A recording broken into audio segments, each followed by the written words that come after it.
Welcome to a panel discussion, or round table, even though the table isn't round, about, we're titling it Chronically Able, Transforming Social Security Disability Insurance and Supplemental Security Insurance to fit the needs of chronic patients. My name is Bandon Chakrabarty, and I am the Strategic Partnership Director at the Lupus Foundation of Northern California.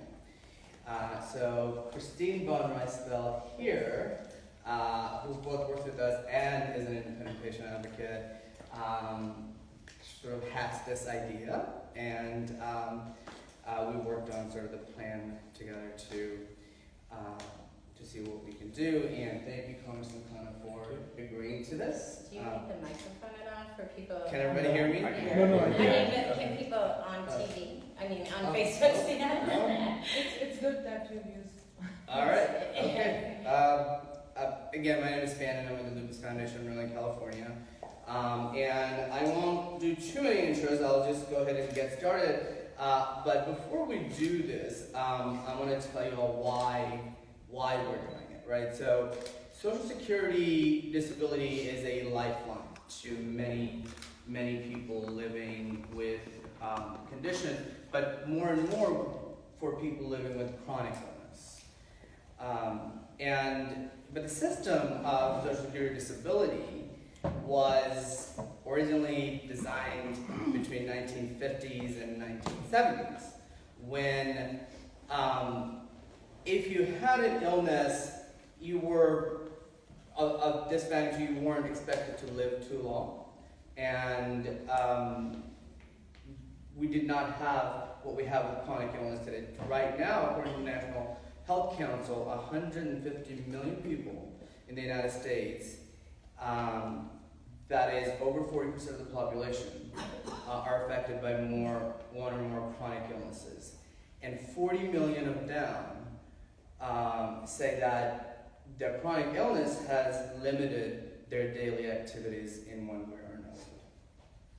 And at the end of 2017, there were 8.7 million Americans on a federal disability assistance program, which is to say either SSDI or SSI. So what we have watched is chronic patients oftentimes, there are periods when it may be possible for them to work for a year or two, and then they may need disability again. The way the system is designed currently, if you get, well, it's incredibly difficult to get on disability. If you get off, getting back on is all the more difficult. So we want to have a conversation about what the system is, and at the end, we'll talk a little bit about what we want legislatively from this. So, and we're going to have the panelists introduce themselves. I will just tell you the order. So we are first going to have Monica Johnson, and she's been living her entire life with a chronic illness. So if you would like to start, Monica. Well, let me just introduce the panelists. So Monica, and then we have Bob Lewis. We have Bill Ramack of the California Chronic Care Coalition. And then we have Christine Von Reisfeld. And then Ro. Okay, so Monica, if you'd like to start.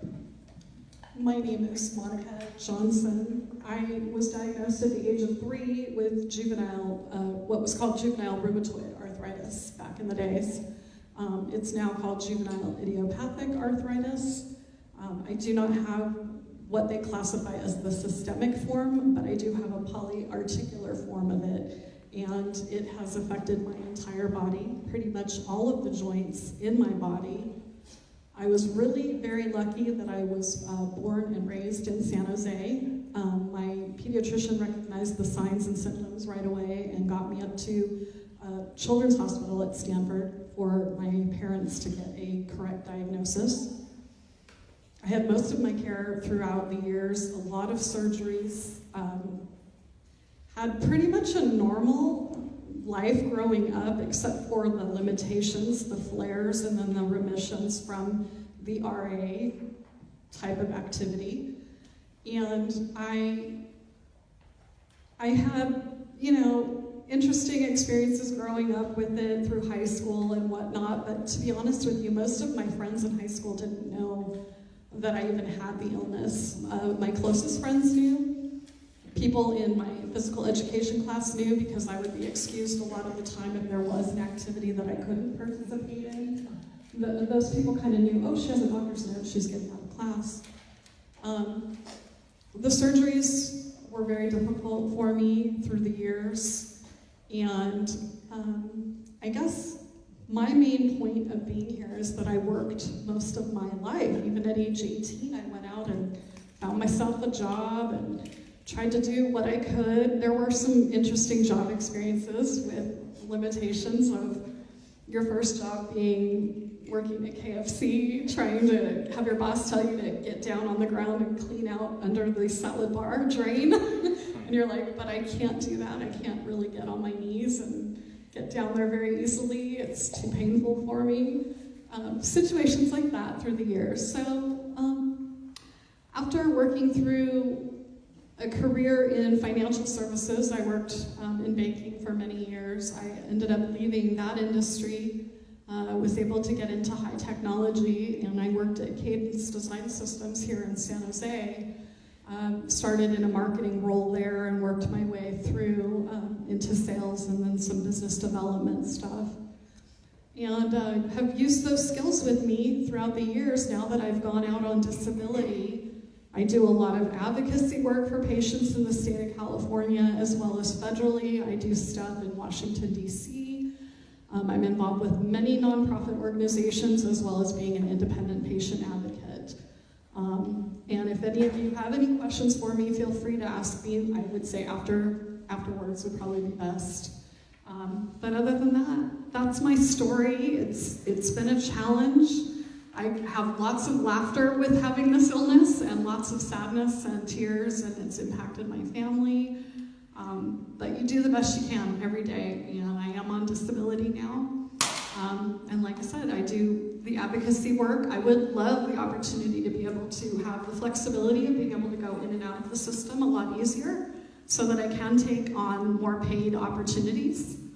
That would be very helpful. And I guess I'll hand it over to Bob now.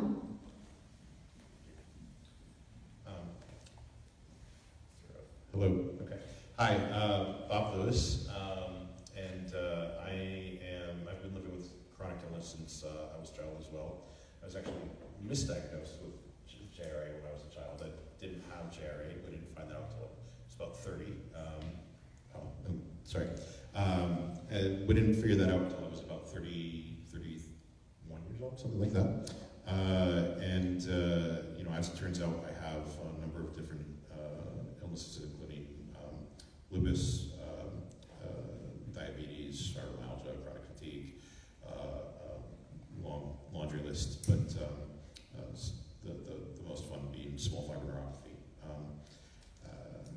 I'm a software engineer, and I had a fairly successful career, I think, going through until around my mid-30s when the disease started escalating.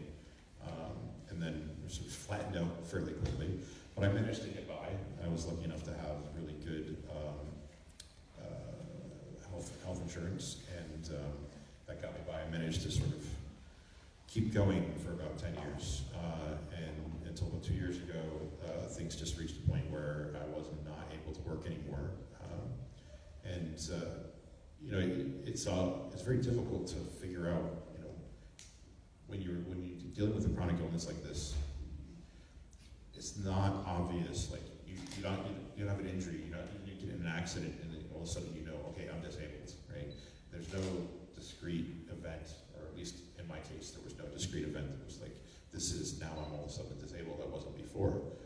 It blended in and was very slowly creeped up, and it got to the point where I was just, people were noticing more at work that this was impacting my performance, and then, I was out all the time. I was at doctor's appointments 3 times a week, and it became very difficult. I eventually went out on disability and private disability insurance, short-term and then long-term. And to date, I still haven't gotten on Social Security disability. Denied twice, going through the appeal process.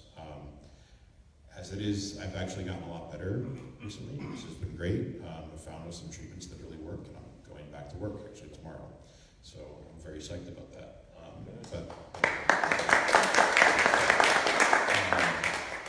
But as you know, as far as I've had state disability for a while, and I had private disability insurance, and without that, in fact, I was lucky enough to have a supplemental plan on top of that I purchased early on, and so I covered some 80% of my salary instead of the base 60. But I can't imagine. I mean, we barely got by on that. I have a family, I have a wife and a child, and we barely got by living here in Silicon Valley, with really exceptional insurance coverage. If we were just on Social Security, there's no way we could have survived here. There's absolutely no way. It would have been like less than a fifth of what I would need to get by. So I don't know how people do it. And I feel very lucky that at least I had those opportunities that kept me afloat while I found the right treatments and to get better.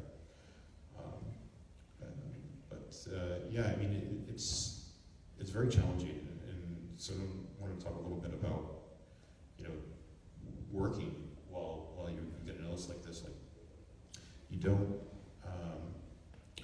you have this issue of like, do you disclose or not? Do you tell your employers? Do you tell your coworkers? And there's very serious pros and cons on both sides. If you tell them, then you're going to face like a stigma to some degree. There's always going to be somebody there that's going to be like, oh, we shouldn't be footing the bill for this person who's just slacking. You'll have this sort of mark on you all the time. Not everybody will be that, but there's usually at least a couple of people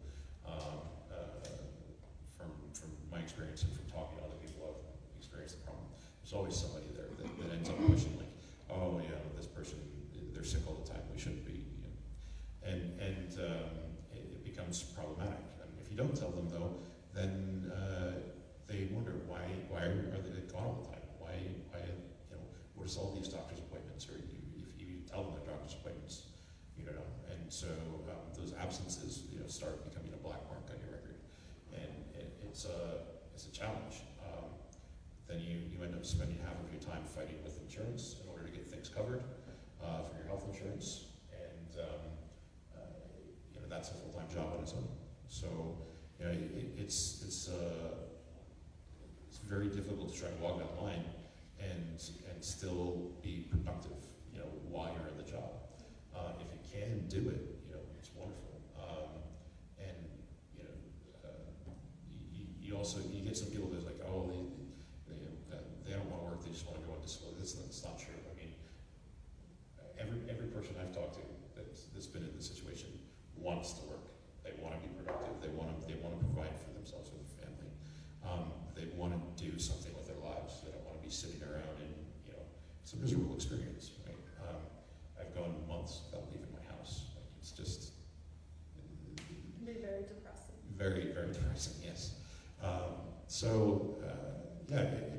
It's if we were to have if there was a way to make the process easier, so that we didn't spend so much time fighting the system, then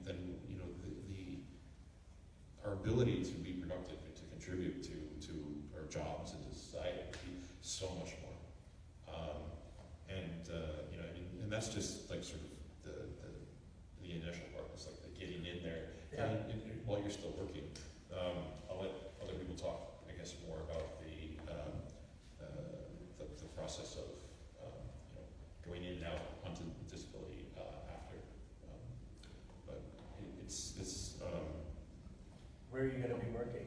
I just started. I accepted a job off of a company called Open Door. They're a tech company in the real estate market. Before we go on to Bill, right? Before we go on to Bill, I just want to say that, there's two issues that Bob brought up that are really, really vital. A, he had private disability insurance, which made this possible for him. And we want a system at the federal level that enables people to do this, right? To be able to go back to work. And secondly, the stigma that is attached to illness often is, that, oh, you're not going to do the job, or you're not, just because you happen to, people are defining the person as the disease. And if we had a system that made room for, when you're well, right now Americans hold a job on average for 2 to 3 years. Right? That's about the amount of time sometimes people are well for, to go back to work. So, all right, I'm gonna end with that and let Bob go from there. I think Bob. I'm sorry, Bill. No, on that. Yeah. Well, thank you very much for having me. My name is Bill Grimack, and before I start, I want to ask the people here in the audience, how many of you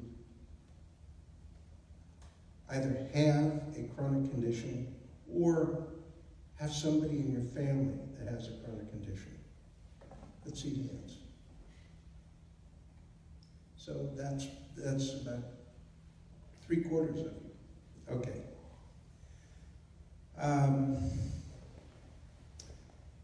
The plague of chronic illnesses, if we're going to live long, they stack up. There are multiple chronic conditions. So as Bob alluded, he has 3 or 4. Okay. So my story has some similarities. I was diagnosed with a chronic condition at the age of 13. At 13, they didn't really know much about it. They knew it was a liver disease. And they didn't know what would happen, if it would go away, if it would continue. But they knew they had to monitor it. And actually, I was a Kaiser patient. And they actually did a good job of keeping an eye on it. And I was actually admitted with an acute attack of liver failure. And they really didn't know what it was, but they knew I had to be monitored. Well, I got older. I went off to college. And during my time in college, I would see a doctor regularly, and they were able to identify the disease as a non-A, non-B hepatitis after several years. In the meantime, they had done something that was very uncomfortable. It was to do a liver biopsy, and they did that every year. And that involves a very long needle that they stick actually in your liver and take a worm-sized piece of your liver out, and then they look at it in a laboratory under a microscope. Needless to say, that's not a comfortable test, and they have to keep you overnight, you lose a day work, and so forth. So that was done for a number of years. Well, fast forward, I completed college, went to work, and my vocation was a scientist, medical technologist. I worked in hospitals and eventually, and laboratories, and eventually I landed a very solid position that I stayed for quite a few years at the University of California, San Francisco. Now, in 1997, I started getting really sick. Actually, before that. the end of 94, 95, I started getting really sick. And went to my hepatologist, who indicated to me that I was going into liver failure and I needed to have a liver transplant. So in 1995, I was referred for a liver transplant. Just before that happened, I had my gallbladder removed. I had some other surgeries, but it was determined that I had to get listed for a liver transplant. And so I went through the hurdles of doing that, including getting my insurance in order. And by 1997, I was also well established on the active list. But by the end of 1997, I could practically, I had deteriorated so rapidly I could not work anymore. And at that point, I actually had to be admitted in the hospital to University of California, San Francisco. And there they found I also had liver cancer. So after 3 years of waiting on a transplant list, I found I had really no other option. They didn't feel I would survive more than just a few months. So the first week in January, while I was already a inpatient, I was notified they had found a liver for me. I went into surgery, and after about 10 hours of surgery, it was declared a success, and I was actually released from the hospital 7 days later. Went home. Well, what I didn't know was I still had a disease, because it was in my blood. And they put me on batteries of a regimen called combination therapy, and then later on another type of therapy that was based on the same principle but rather accelerated, called pegylated.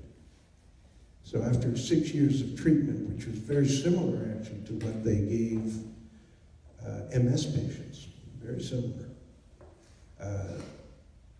classification of medications, they deemed that the disease I had destroyed the liver that I had gotten in 1998, and I had to have another liver transplant in 2007, which was very successful, but I had some very severe complications. I nearly died on the table. And after a good 7-8 months of rehabilitation, I was then able to go home. Meanwhile, back in 97, when I went off of work and went on a medical leave and then went on disability, I was fortunate to not only, but also Social Security and Social Security supplemental. I can tell you it's not easy living on $900 a month when you're recovering from an illness. But not only was I recovering from an illness, I had to transition from having been a productive member of society working at a job that created an income that I could live on, to living on an income that I could barely survive on. And during that time, when I made that transition, I decided that I would have to dedicate my energy towards fixing a broken health system and fixing the systems, the safety net systems that we all rely on, including children and families, so that we can get through these situations. Mind you, let me also indicate that I also went through a medical bankruptcy in terms of losing my home. I didn't actually have to file, but my home was foreclosed on. Okay, so this is the impact these kinds of things have on a person. I fortunately had a lot of knowledge about the system, how to navigate the system. I had a great deal of help from benefit counselors that were much more knowledgeable than I am. And these are programs that are constantly undergoing some kind of transition. So,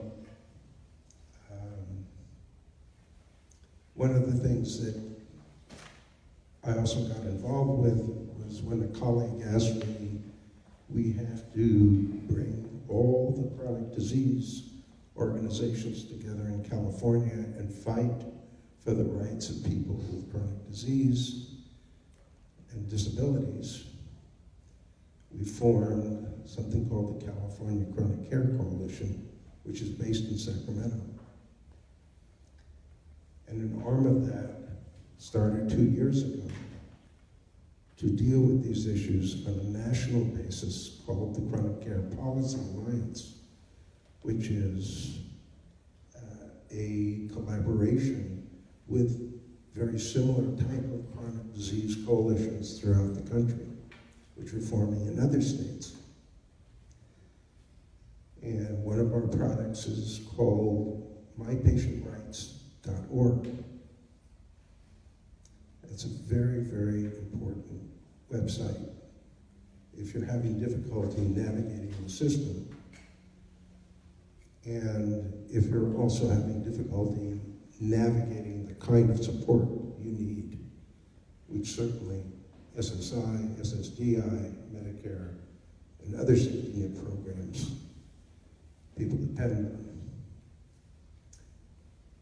You probably look at me and wonder, how old am I? I was diagnosed with a chronic disease at 13, and as I sit here today, talking to you, I'm 65. Okay.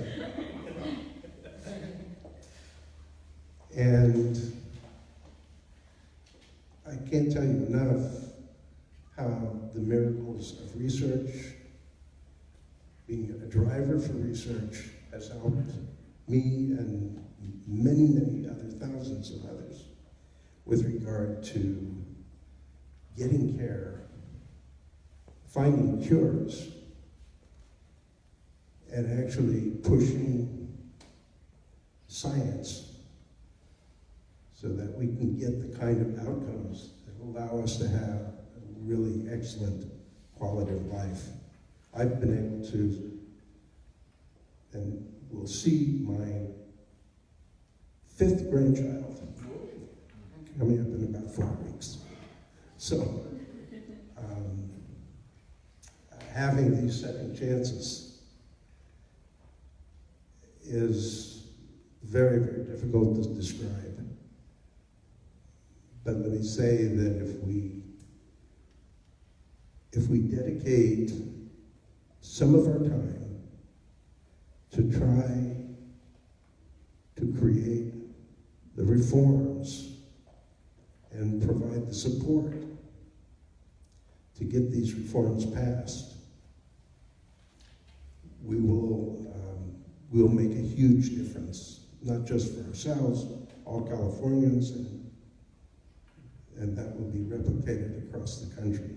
One of the other projects I've been involved with is actually centered in your district, is Americans for Cures, which was the driver that created the California Institute of Regenerative Medicine. And I'm an ambassador for that organization, and so was Monica, in fact. And this same organization was instrumental many years ago with the Proposition 71, and we're going to be making an appeal again next year for a new proposition, and we do want all Californians to support this effort to refund the California Institute of Regenerative Medicine. So I just want to make sure you remember this, because diseases like lupus, Parkinson's, Huntington's disease, sickle cell disease, and many other diseases right now that are in clinical trials. In some areas, actually, some cures have been achieved. This will help also make a difference. Thank you. Thank you, Bill.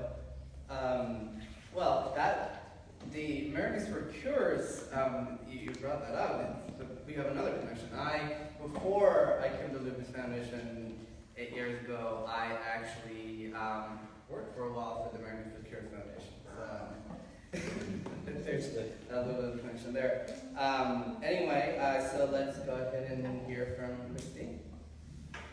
Hi, so I'm Christine Von Rizzo, and I am an independent patient advocate, but I also work with the Lupus Foundation and a bunch of other random organizations. I got sick at the age of 14, but now I actually just found some medical records from Kaiser that were lost in the whole system, and I'm finding out that I was actually sick at 5. So a whole history that I did not know about coming up now, but really weird situation. Anyways, I was able to work for a little bit of time. I got sick with a rare blood disorder and was in and out of the hospitals for years. But in the meantime, was able to work. At the age of 28 in 2002, I went on permanent disability. My lupus affects my brain, and so in turn it affects everything. I have a hard time regulating my body temperature and breathing and basic functions that other people take for granted are a little bit more difficult for some of us.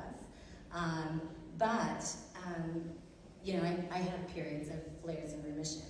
And when Social Security was first established, when you went out on Social Security, you weren't expected to live. So it was, you went on Social Security and you died. And now you have a whole workforce of people who are underutilized and underestimated that can do something in the times that they're well. I myself, 3 years ago, spent an entire year in bed, and I had basically given up. But I'm here, and for the last 3 years I've been productive, but it does affect my brain, so it's gonna go out sometime soon. In that meantime, I wanna do whatever I can, and instead I'm sitting at home in bed with a $400,000 medical bill every year that my insurance is paying out, and I'm not contributing to society at all. I live in Silicon Valley. I'm 43. I live with my parents, which is kind of a loser thing to say, but I can't afford to live here. And because I worked, I make a little bit too much on Social Security to qualify for anything else. So I make $16 in food stamps, and it's basically impossible to live. And dealing with, I look healthy and I look fine. So people look at me and they look down on me because first I don't work, and second they think I'm enjoying my life sitting at home. And I'm living in chronic pain every single day, and everything I do to benefit patients in the future. And I'm just hoping that by us coming out and talking about this, that stigma is kind of going to be erased, and we won't be looked at as these unproductive people of society that are just draining everybody. We want to work. There is not one person I know on Social Security that does not want to work. And so I just think maybe we should be allowed to. So. Okay, thank you, Christine. So before I pass the mic to Congressman Khanna, I did want to acknowledge Assembly Member Catherine, who welcomed the room a little while ago.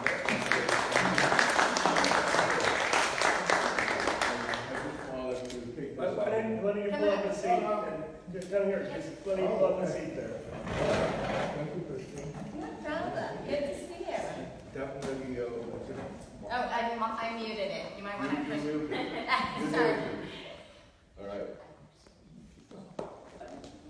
Hello. Can anybody hear me? Everybody hear me? I don't have a projector. Sorry, my father. No. But anyway. All right, thank you very much. I just wanted to also thank Christine for bringing this issue to me before, and definitely thanks our Congressman for having this roundtable discussion, and Congressman Khanna being fighting for us in Washington D.C.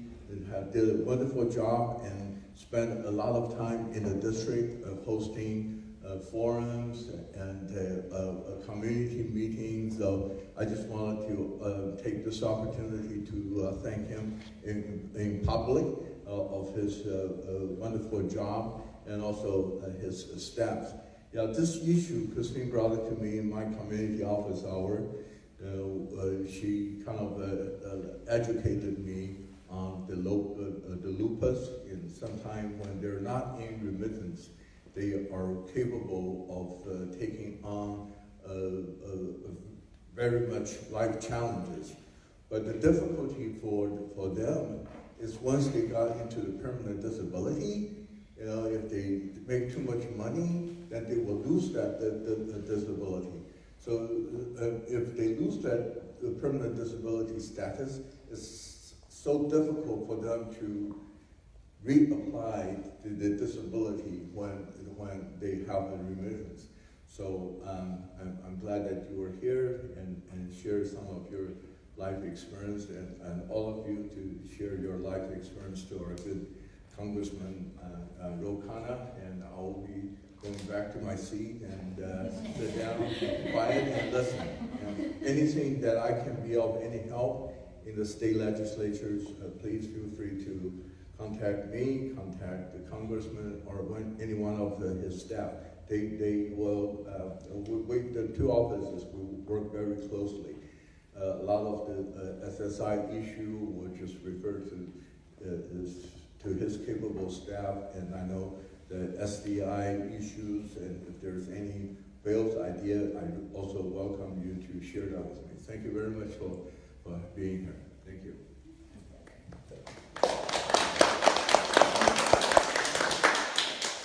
All right, thank you, Assemblymember.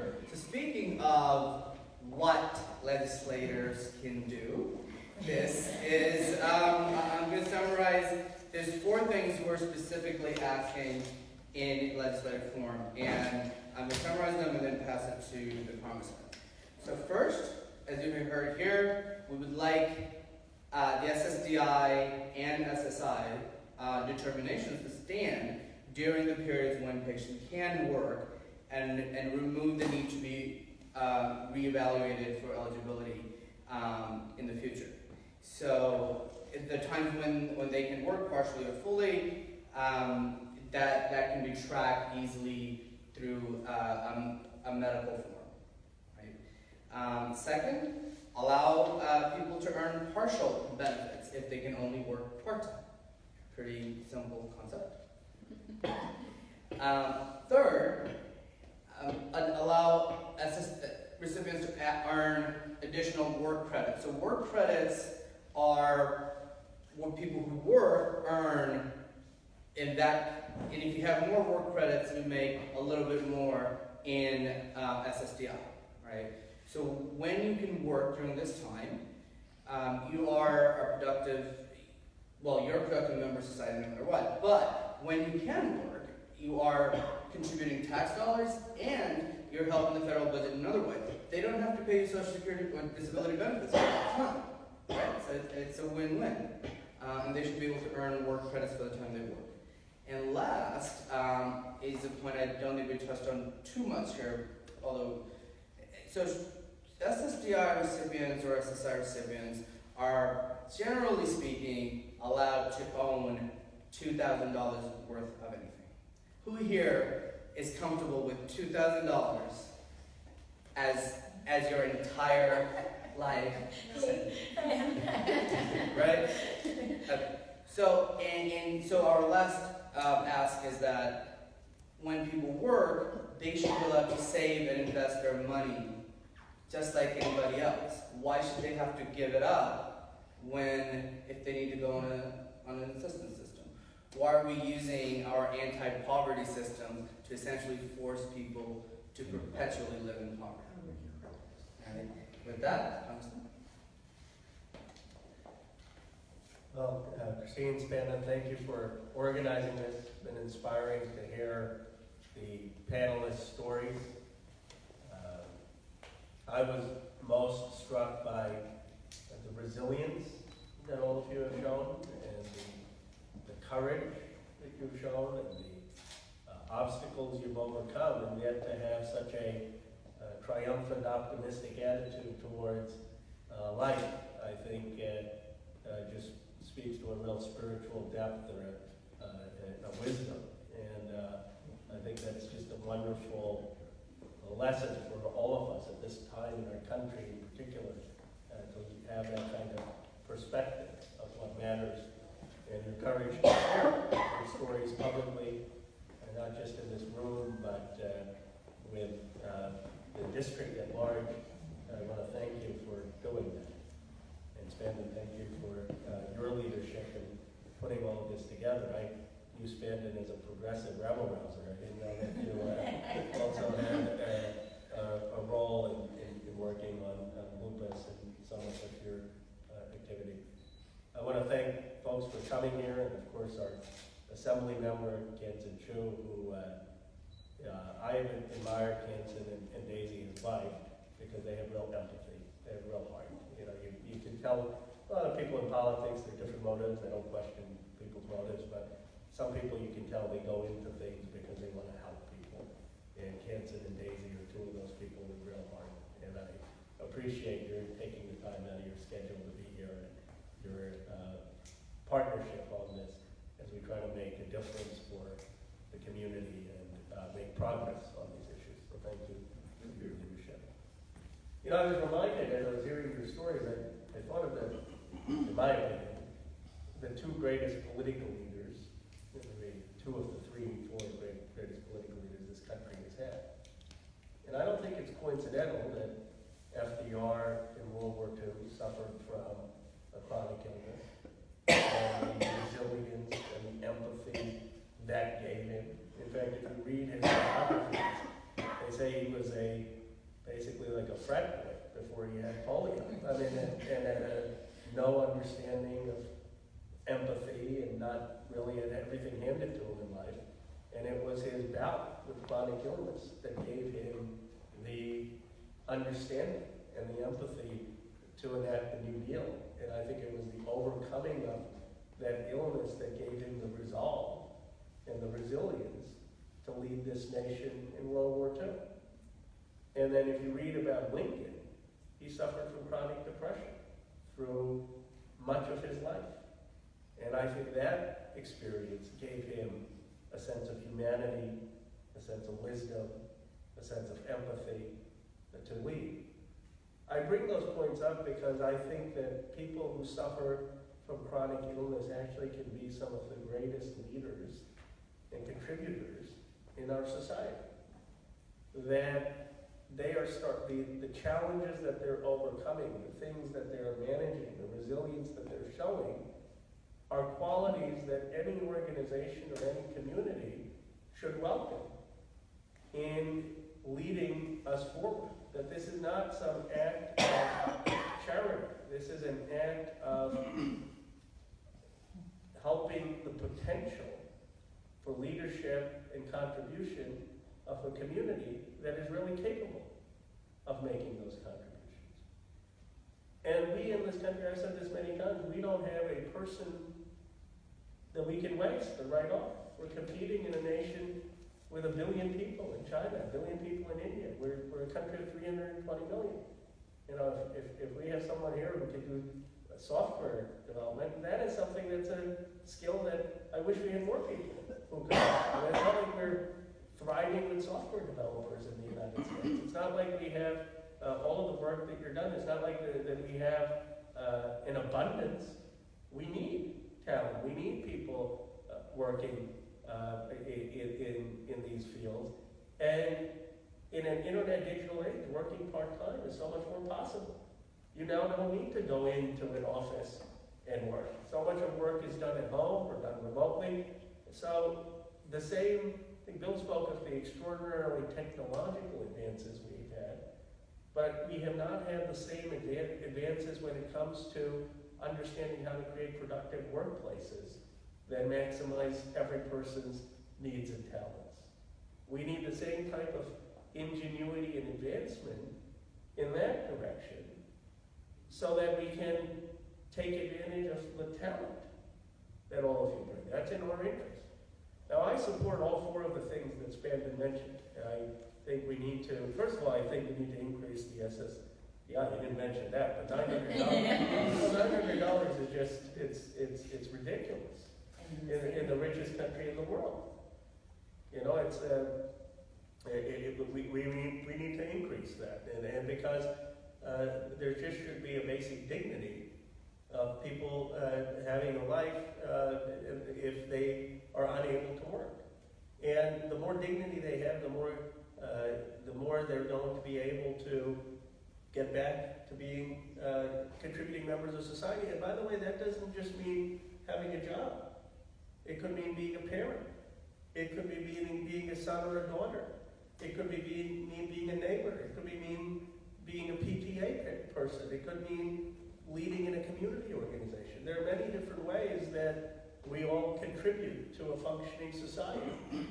And we want to make sure that folks aren't giving up on life because of economic factors. They have all this other stress. I forget who made the point that so much of the time and effort is going into fighting for the benefits that on top of all of the stress of doctor's appointments. And and I can only imagine, as a father, I get nervous that my son has a cold or something, and let alone the stress of the medical issue. So, 1, we need to increase it. 2, I think even Republicans should be for rewarding work. We've got Kansan would agree, we've got a terrible system where if you go back and work, you're not getting benefits. It's actually a disincentive to work, the way that this is set up. And the earning and tax credit actually it rewards work. We ought to be doing the same thing in this case. If you're going back and working, there should be incentivized. You should be able to keep your benefits. If you're investing in building wealth, that should be incentivized. That's what we want. We want to be incentivizing people to come back into the workforce. And all of the other things I think you were mentioning are changes that basically incentivize and respect work. Being able to save. And being able for your future and your future retirement, and to be able to have those assets to save for a better future.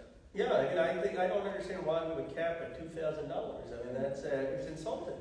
It's insulting to think that if you have more than $2,000, that you have any sense of financial security in this country, and that and really it's something that we want to be. If anything, we want to be incentivizing the opposite. I'm disincentivized to participate in the market and all of that. Right. So, what my question will be, and we'll research this. Nobody, I want you to get the handout and work with Will, and we'll work with Kansan's staff. Is hopefully we'll be in the majority in a few days. But They tell me it's better than being in the minority. But Hanson knows what it's like to be in the majority. He's never been in the majority. But what I want to do research is, have there been bills proposed on these issues? If they have been bills proposed, then I will work to support those bills, because I don't want to introduce things if we already have people introducing it, and I'll work in a team effort to support them and build the coalition. But if any of these haven't been introduced, I'm happy to take the lead in introducing them. And I think we could get a Republican co-sponsor on some of these. And maybe Canson, we can work maybe with your office on the state level for you to propose similar things. But I'm very, very committed to doing it. Well, thank you.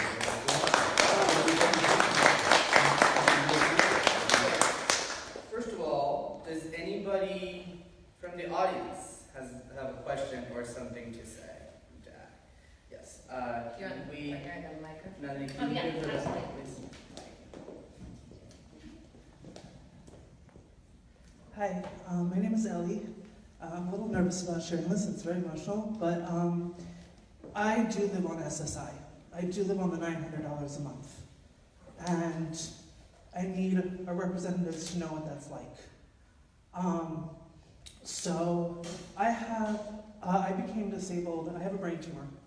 It's the 6th tumor I've had in my life. They don't know why. I have a non-diagnosed condition that's causing all these tumors. I also have autoimmune problems.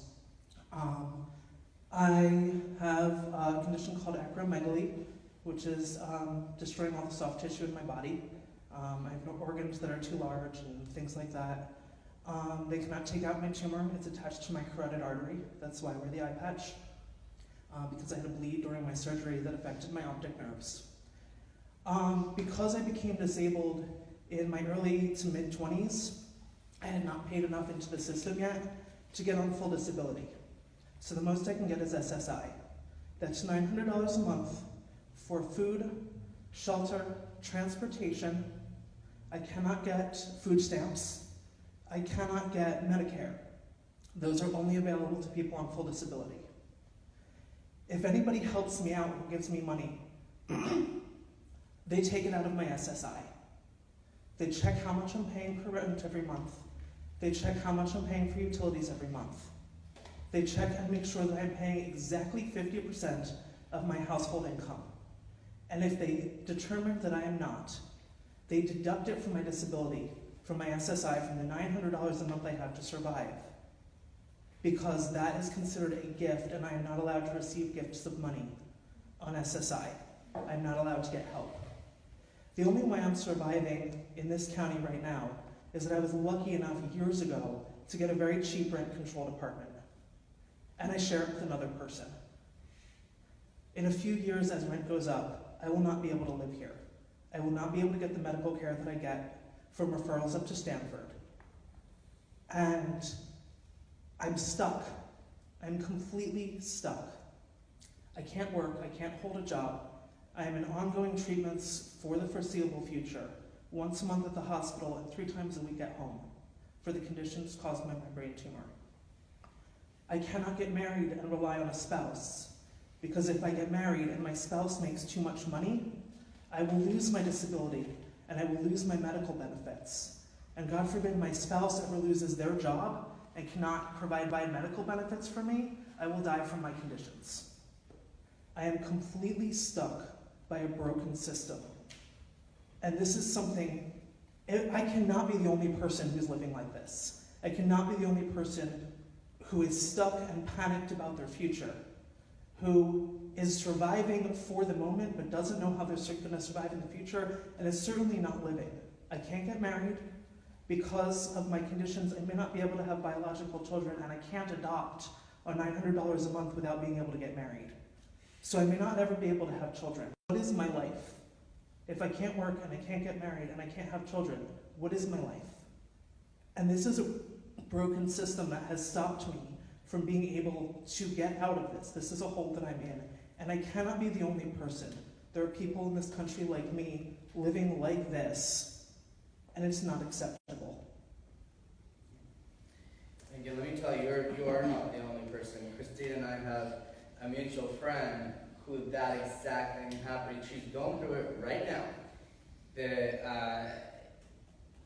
disability wants their money back, and she has to figure out how to give them. And so this is not even her fault in terms of the calculations, because they had accepted it, and now she has to come up with about $2,000 to pay back when she makes less than 900. She makes Right. 600 is what she makes. Yeah. So it's definitely an issue for us to do. Well, thank you for sharing your very emotional story. I mean, one of the things that's outrageous to me is that we've got people nickel-and diming your $900, but we've got massive corporations sheltering money in tax havens, and no one's going after that. I mean, for us to be having a $1.4 trillion tax cut, and then being nickeling and diming what gifts you are receiving, is just absurd. And I don't know how public you want to be about your story, but I think you need to tell it. And I think that's what's going to move people. That it's one thing for a politician to go up and say that. It's another thing to hear directly from what this is doing to people and the stress that it's caused on your life and the unfairness of it. That if the people here were to be charitable and to support you, that would come out of your $900. I mean, that's absurd. That's the condition we're in, and I think it speaks really poorly of our values as a society that values the dignity of every human life. So I appreciate you speaking out, and Nandini will get your information. But one of the things that moves country, it's not politicians speaking. It's people telling their stories and mobilizing and opening up the hearts of other Americans. That's what will get us things like Medicare for all, so you don't have to worry about health care, at least. That's what will get us to some of the exceptions to the SSI or allowing full disability if someone is really disabled. And I think the Republicans, I mean, just not to be too political, but they find these ridiculous examples and they sensationalize of the one person who abuses the system, or they call them welfare moms or other things. And then Fox News and all of them, they repeat the story after story. The way to counter that is to tell the real stories so that people know what the real facts are. Not by numbers, not by statistics, but by people like you sharing it. So I appreciate your speaking up, and I think more people need to hear it. Would anybody else like to share anything? Yes. So I've been very blessed to. Introduce yourself. Hi, my name is Paul, and I've been very blessed to have received SSDI, and then I was able to get on to Medicare, and it's been an absolute life changer for me. I have bipolar disorder, and I was not able to even get out of bed for months, and without that, I would have never been on my road to recovery. So I'm very happy about that. Now, with that said, I'm fortunate to be able to live with my mom right now, and it does cover my, the amount that I'm getting does cover my expenses. So, and I do have medical insurance through Medicare, so that's extremely valuable. But if I didn't have my mom here, I would be forced to move out of the Bay Area. The amount of money, it wouldn't even cover a one-bedroom apartment in Santa Clara where You're SSDI. Exactly. And so people who are in more urban areas and suburbs, whether it's New York or Chicago or places that are more expensive to live, what would happen to them if they didn't have somewhere to go? Well, they'd be forced to move to other states where the price of rental prices are much lower, but now you've completely lost your family safety net. You don't have any support system, so this runs in my family, and this actually happened to my cousin who lived in LA, and he was forced to, he fortunately got in a program in Indiana, but he doesn't have anyone there, so, he'll have family come and visit. So I think one of the ways to help this disability coverage would be to base it off of what the cost of living is in your area. Otherwise, you're forced to go elsewhere where you don't have that support system, and that helps. So that would be the biggest piece of input that I would have. I think that makes complete sense. And touching on that with Paul, my parents are actually moving out of California. And so for myself, I have, there's a couple hundred autonomic neurologists in the world, and a few of them happen to be at Stanford. If my parents leave, I'm stuck. So right now I'm searching for somewhere to stay, because if I go anywhere else, I don't have the medical care. I will die anywhere else, but I can't afford to live there. And that was the point I was going to make. Not only would you lose your safety net, family safety net, in many cases, people lose the care available to them. And you don't have to move out of state for that. You go, a certain number of miles north or south of the Bay Area, and you're in that condition. And explain to me the difference between the SSI, which is $900, and then SSI. So SSI is supplemental security income. That is for people who cannot work, but also have not worked previously enough to rack up work credits.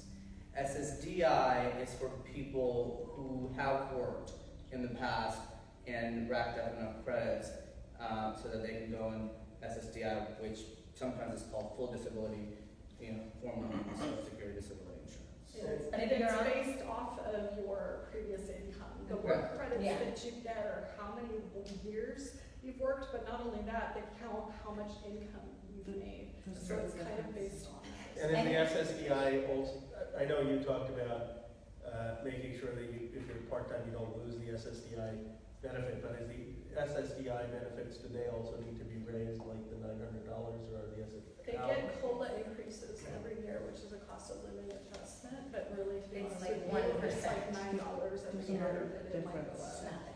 Some years it doesn't go up to.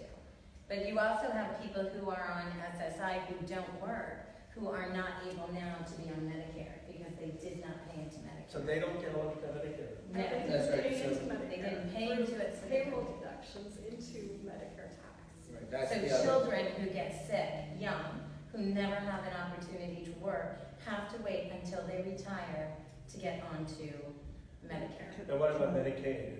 Is that? They can get Medicaid, and California has a relatively robust system of Medicaid and Medi-Cal. Many states do not. And And that's much inferior to Medicare. much inferior, and a vastly broader number of physicians and hospitals accept Medicare as opposed to Medicaid, correct? Yes. Two things. First of all, I think if your parents get you on disability very young, you can get on full disability, but it depends on the case. I think there's a section of society in the Yes. middle that cannot. The other thing is that on SSI, I get reevaluated every year. It's not like SSDI where they understand that I'm permanently disabled. Because I'm not on full SSDI, I have to be reevaluated every year. And which agency is doing this, the Social Security? Social Security reevaluates me every year, so that means that sometimes the paperwork they send me can take months, and 6 months later I'm filling it out again. And it's absurd. I used to joke and say it's a lot of work to prove you can't work. And my guess is people in here can probably relate to that. So yeah, I go through the anxiety of being held under a microscope. Not that I'm doing anything wrong and there's any reason not to be, but anybody held on a microscope is going to feel anxiety. And I go through that every year. To be like, yes, I still have a brain tumor. Yes, I'm still in a rent-controlled apartment. I'm still, living in a one-bedroom converted from a studio with another person because we can't move anywhere else. You know, these are my finances, these are my paperwork, this is my rent, this is my bank account, every year. And then you have someone like me, right, where I'm on SSDI and I get Medicare. Where I'm on SSDI and Medicare, and I'm disincentivized from getting married because if I have a spouse that makes money, it's going to basically take my benefits and make them taxable, which will then make me have less net income to take care of my medical bills and my expenses. Would you lose Medicare or would you keep Medicare if you got married? I believe, depending on his employer, if his employer is a large employer, like in Silicon Valley, if it was, say, Google or Apple or any number employer, large, like 2,000 employees, I believe that becomes primary to my Medicare. And then what that does is it limits me as far as his health plan, right? And how robust that would be. Where Medicare for me now pretty much takes care of what I need it to take care of. You know, at a town hall earlier today, around 100 people, and I asked how many were on Medicare, or seniors, and there were about 60 hands went up. And I said, how many of you are happy with your Medicare coverage? And 58 of those people raised their hands saying they were happy. I mean, so we know that Medicare is something that works. And my view is one of the basic things we have to do is offer that to every American. I mean, not just to folks with chronic conditions, but to every American.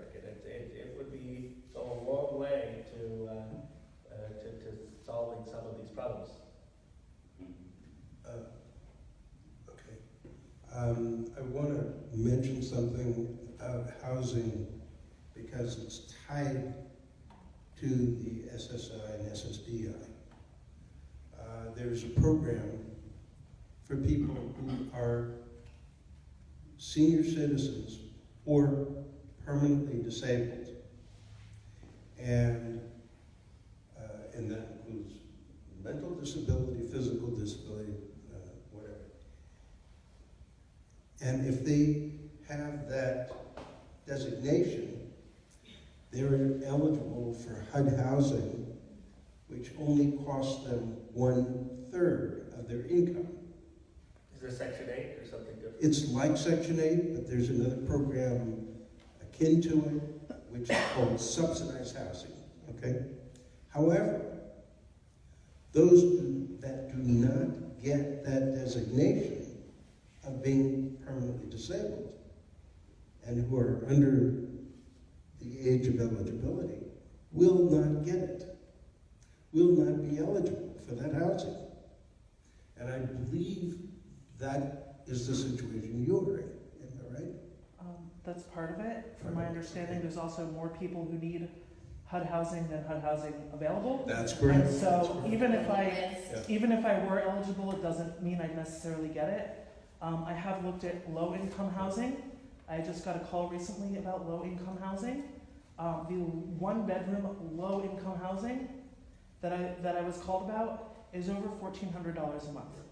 Now, if I make $900 a month, and it's over $1,400 a month for a one-bedroom, nothing luxurious here, Yeah, no, I get it. and that's low income, what is that supposed to do for me or anybody in my situation? So, Having that designation of being permanently disabled by an administrative federal magistrate will put that person on the eligibility for housing. However, there's an enormous scarcity. I don't think that the HUD housing that's out there even covers 5% of those that need it. That's another matter, but you see the point there. yeah. I wonder if some of you could speak that, obviously I think if the Democrats are in the majority, many Democrats will support this. But one of the unfortunate things that has happened in this country is since Ronald Reagan, there's been this demonization that people are abusing the system, and not that they want to go back to work and the dignity that they are, they're just doing this to stay at home, and you're the working class is getting left behind. And then that politics is sort of what the president has played on. I'd be curious of your thoughts as I advocate for this, how best to, if they talk to colleagues on the other side, to break through and correct that perception and what to say to them, and how you have tried to break through on that, because that is, I think, our biggest challenge in getting Republicans on board with this. So, yeah. So in 2014 is when I hit the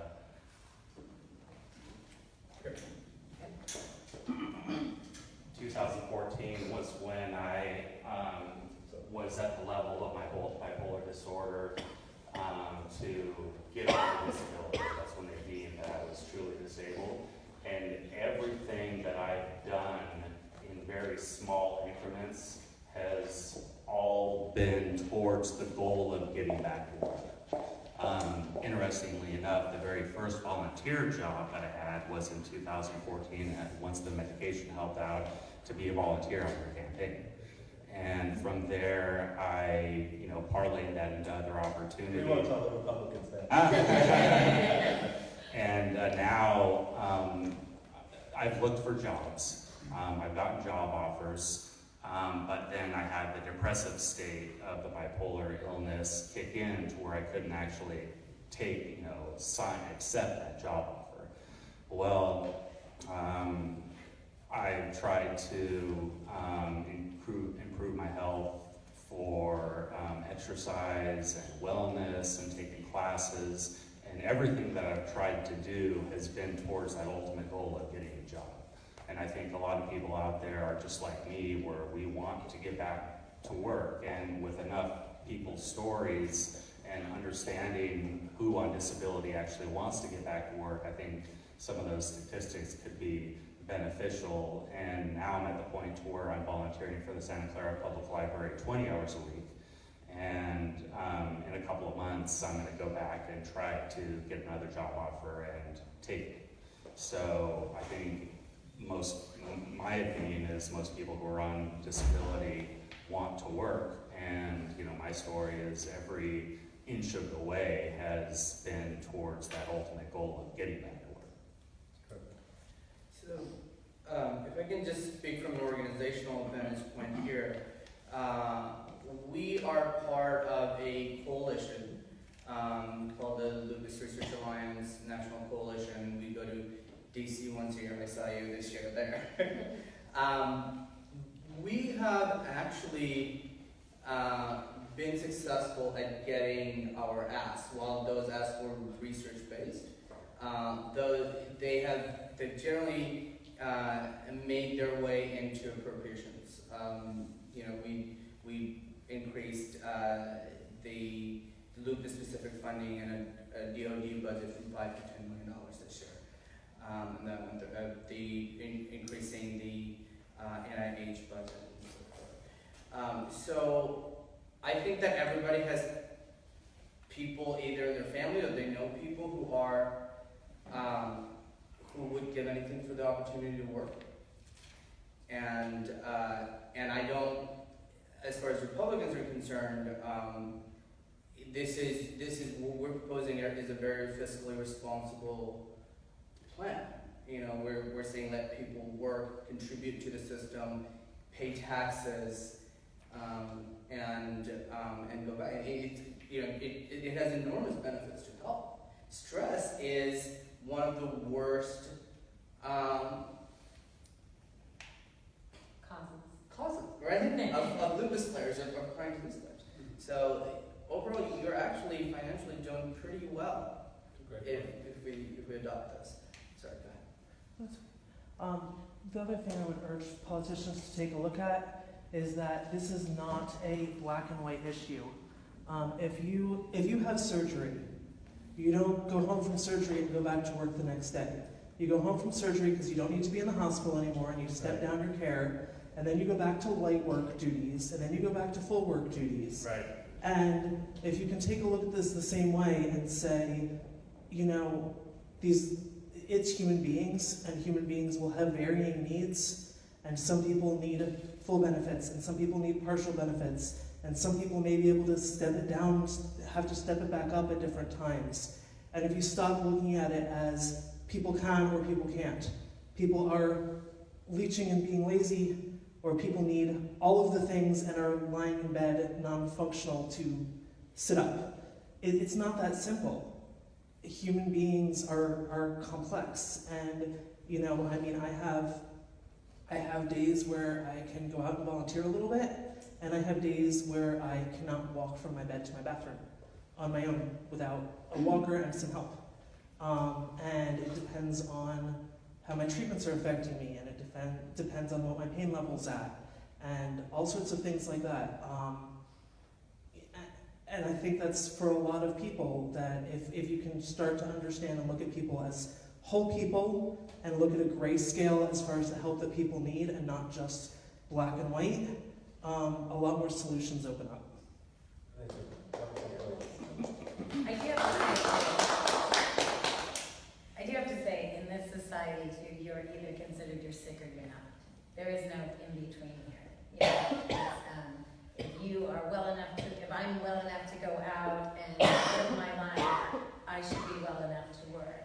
Whereas stress triggers a lot of these diseases. And we live in Silicon Valley where stress is insane. I think half your workforce is going to end up with chronic illnesses at this point, the way things are going. But I just think that it needs to be said that, there are times where we're okay, but then we still are sick. We don't get better in that 1 year that you're having a good year. You're still sick.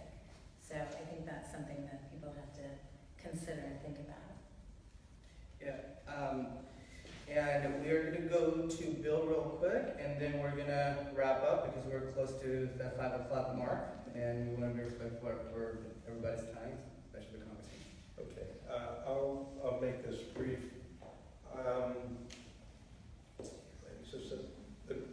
Just make sure it's on. Okay. So there's something really critical in terms of a positive argument that you can bring to your colleagues in Congress at both sides of the aisle. And that is that the chronically ill population is actually teetering on becoming the next population of homeless persons, okay? Now, the concept of providing some incremental process to get back into the workforce, and not necessarily it being the traditional workforce that you think of, but as you pointed out, that so many people right now are telecommuting and so forth. So many jobs now don't require actually logistically going to and from a workplace. But if those individuals who have the capability of actually working from home can contribute something to the economy, then it's a win-win. People on the road to becoming well again, perhaps maybe even getting to a point where their illness can be cured. But we need to be able to walk people towards a direction that is constructive, not just for our communities, for them, for their families, but our country. And that argument, I think, would resonate because it is a nonpartisan issue. It's about people. It's about being human beings, not about political ideology. So I think that's where we have a positive argument. Would you like to say something before I close? Well, I want to thank all of you again for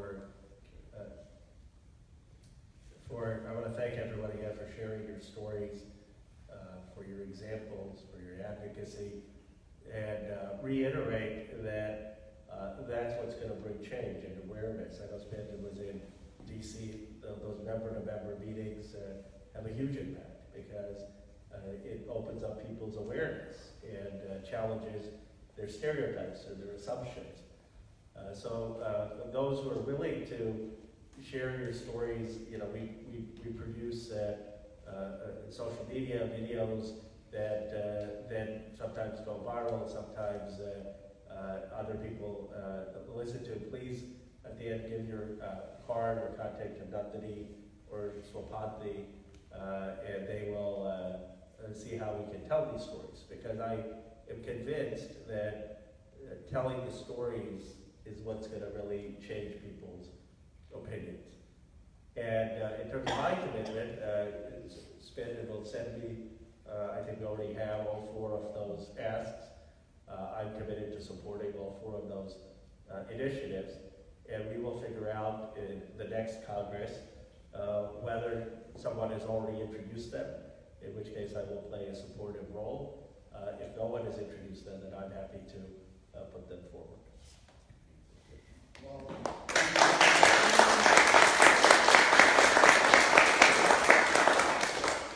And thank you again for your time. Thank you for all of your time, especially the panelists. I know some of you drove quite a bit to get here. And again, thank you to Christine for hatching this chicken. My name is Spandon Chakrabarty. I'm the Strategic Partnership Director of the Lupus Foundation of Northern California. We will put up the video at some point on our website and on our Facebook page. And my page. And on Christine's page. And So our website is, I gotta say it slowly because otherwise it sounds like an elephant. lfnc.org, like Larry, Frank, Nancy, Charlie. And our Facebook is just Lupus Only. So with that, you guys have a great evening, and thank you for attending.